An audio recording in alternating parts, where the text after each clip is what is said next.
Gorgeous music. Thank you. President of the Federal Republic of Germany, Dr. Steinmeier, Mayor of Berlin, Minister for Culture and Media, Dr. Monica Grütters, Director of the Humboldt Forum, Professor Dagalo, ladies and gentlemen, good afternoon. Actually, good morning-ish. It's almost afternoon. Thank you for having me here. When I was researching my second novel, Half of a Yellow Sun, which is set during the Nigerian Biafran War that started in 1967, a woman told me a story about her elderly father. It was early in the war, and they were in their Biafran hometown, feeling relatively safe because the war seemed far away. Then suddenly they heard the loud, terrifying sounds of bombing very close to them, and they knew that they had only minutes to leave their home and run into the interior for safety before the Nigerian soldiers arrived.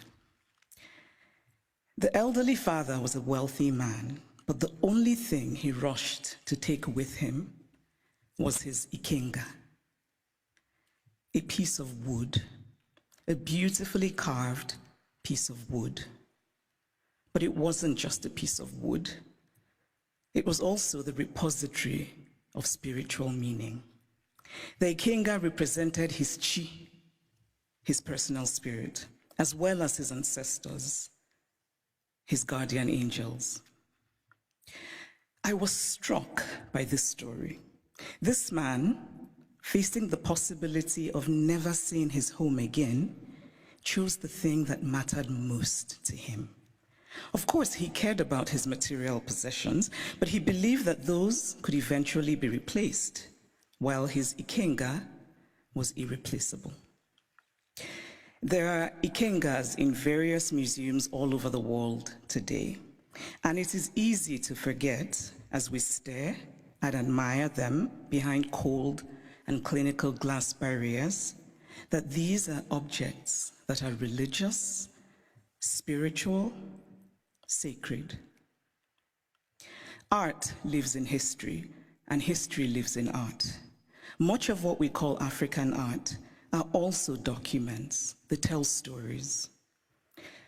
Some are literal in their storytelling, like the beautifully ornate Benin stool that was sent to the Oba of Benin by his people when he was exiled by the British, and which he looked at and immediately could deduce from the carvings the state of his British plundered land.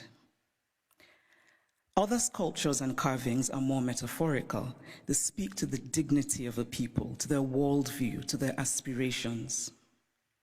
Some of the early Christian missionaries across the African continent were very keen on destroying African art.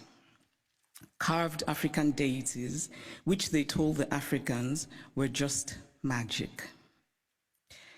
I cannot help but wryly wonder what could be more magical than the story of a man who dies and then magically rises again, a man who also manages to magically give his body as bread. And I say this, by the way, as a newly returned Roman Catholic. The point is that belief systems vary, and as long as they feed the spiritual needs of a people, they're valid.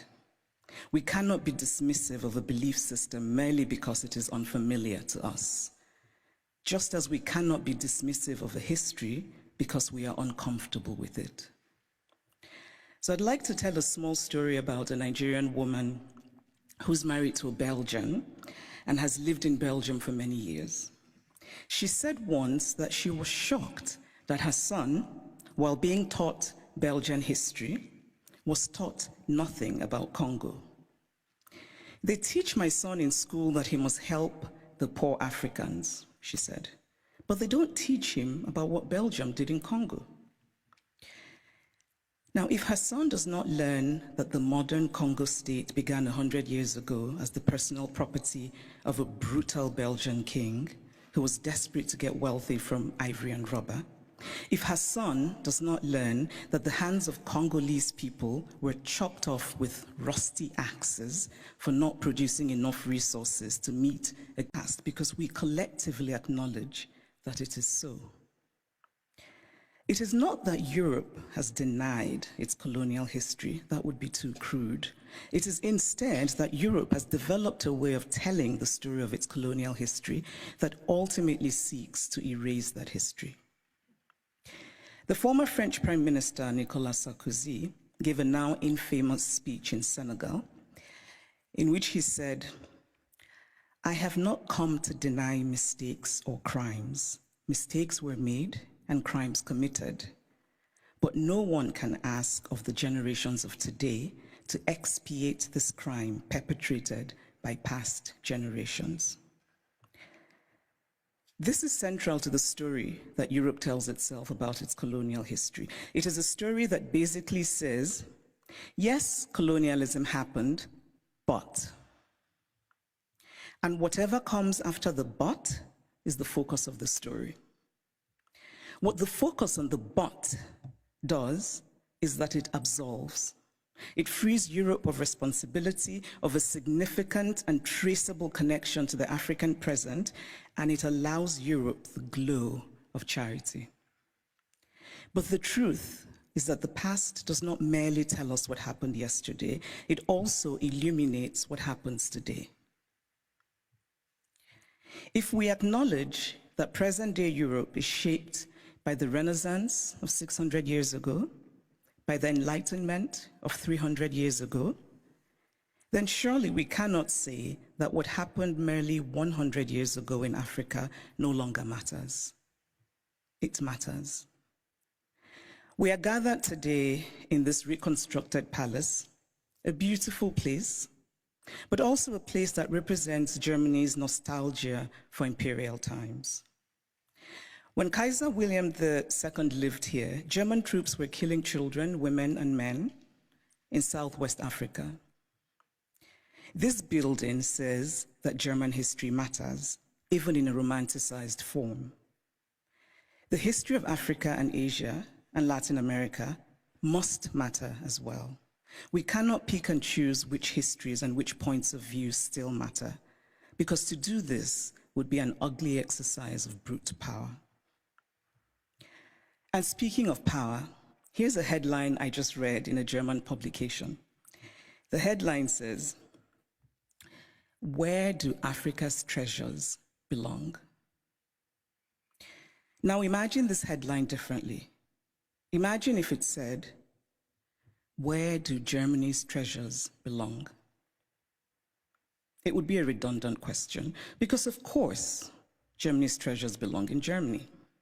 But the question would never even be asked, because there would be no circumstance in which it would be, because of power. And so it seems to me that what we are fundamentally grappling with in this space, in all of these questions about the Humboldt Forum, is power. Unequal power, how we navigate unequal power relations. And there's always been, to me, something shabby about unequal power relations. The victory feels colorless, almost unearned. So I spoke of Belgium and its colonial history, but what of Germany and its colonial history? Do school children here learn about Namibia, what was called the German Southwest Africa? Do school children know that 100,000 Herero people were murdered by the Germans? Do they know of the wells that were poisoned? Do they know of the women used as sex slaves and others as slaves in German camps? Do they know of the Nama people killed and of the Maji Maji revolt in German East Africa? And why should they know? Because to tell only one part of a story is essentially to lie. A story is true only when it is complete. Germany is Beethoven, and Germany is Bach, and Germany is also its colonial atrocities that have resulted in hundreds of African skulls being stored in the basement of museums here in Berlin, skulls of men whose spirits cannot be at rest, men who could well have been my great-grandfather had I happened to have been born in Eastern rather than Western Africa. It is only fair to fully own all of the stories of Germany. All countries have parts of their pasts that they're not proud of, that they would rather forget. But it takes courage to face those parts and bring in some light. And this is a time for courage. The courage to hear dissenting voices, such as those of the people who are outside right now protesting. They should be heard and included. They have valid concerns. The courage not merely to say, we take your criticism, but to follow it with action. The courage to say, we were wrong. The courage to say about art acquired illicitly, this is not ours. Tell us what to do with it. The courage to do provenance work and to actively use local knowledge.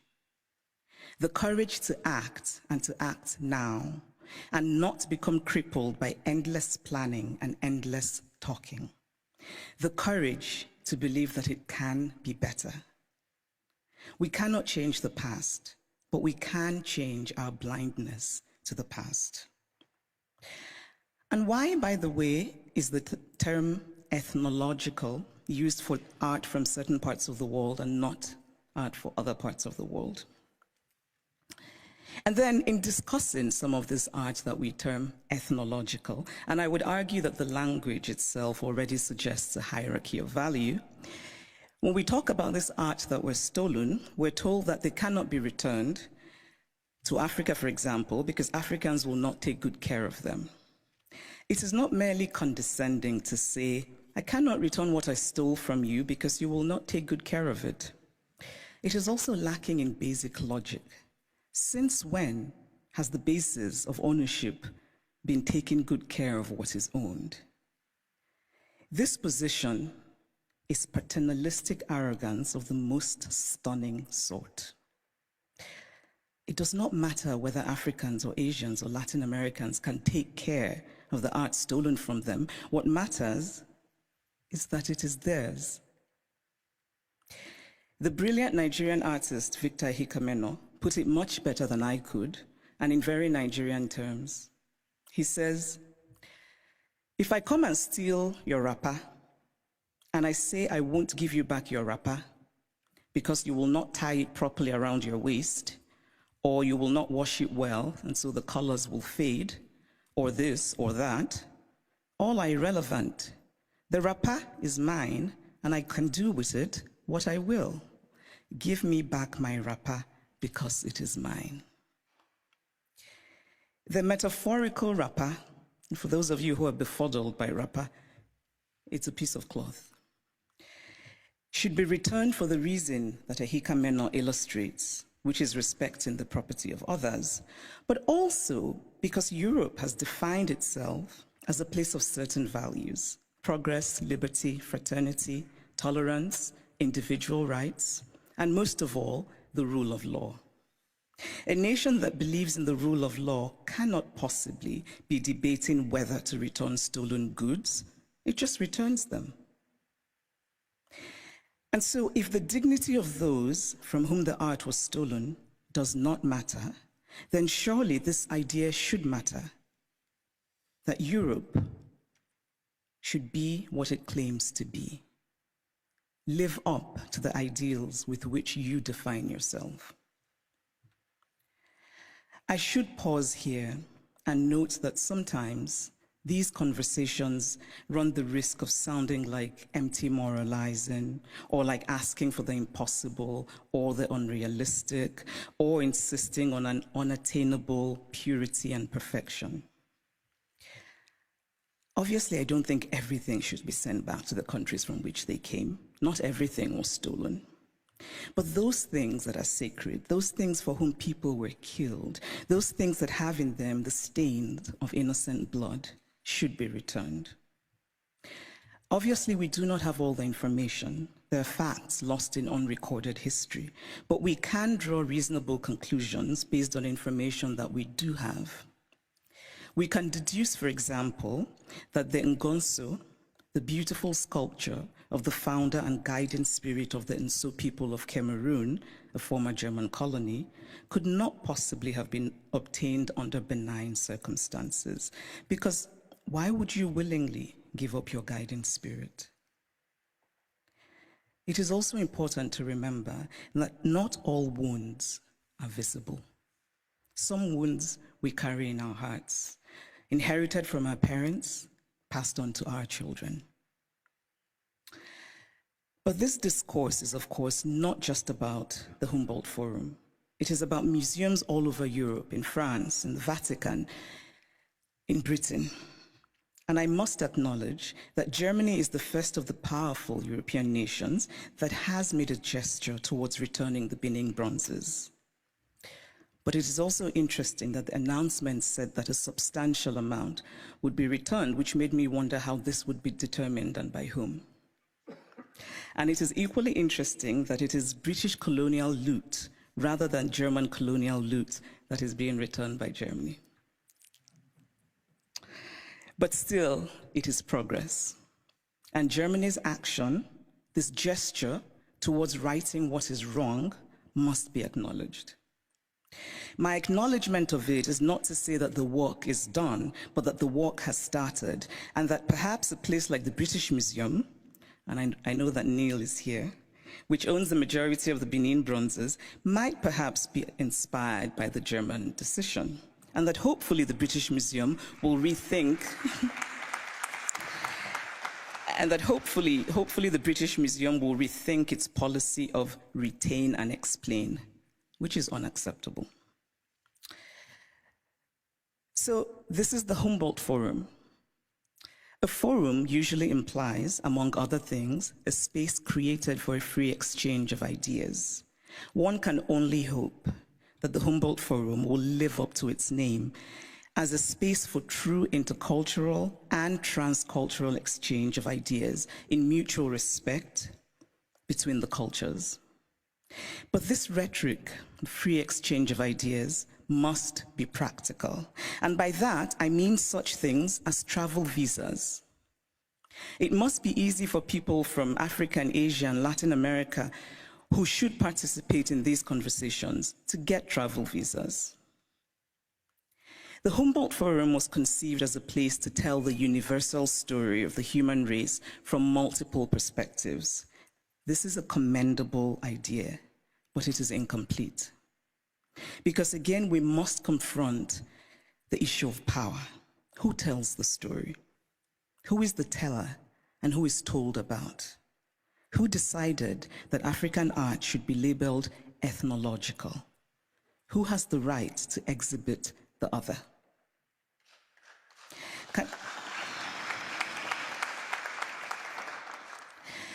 Can the Humboldt Forum be an opportunity? Can it become, among other things, a project of remembering, solemn, honest, mutual, and respectful? In conclusion, I want to say that I believe very much in dialogue.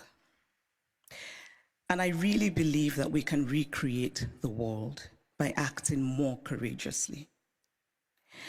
To act with courage is to have concrete hope in a better future. We carve out a small space of the world, we shape and we reshape it, and in that way, small slice by small slice, we walk slowly, yes, but we walk on the path to real progress. Courage and hope are intertwined. Courage is an act of hope, and hope is born of courage. Acts of courage create hope, and there is nothing more essential to the human spirit than hope. So here's to courage. Thank you.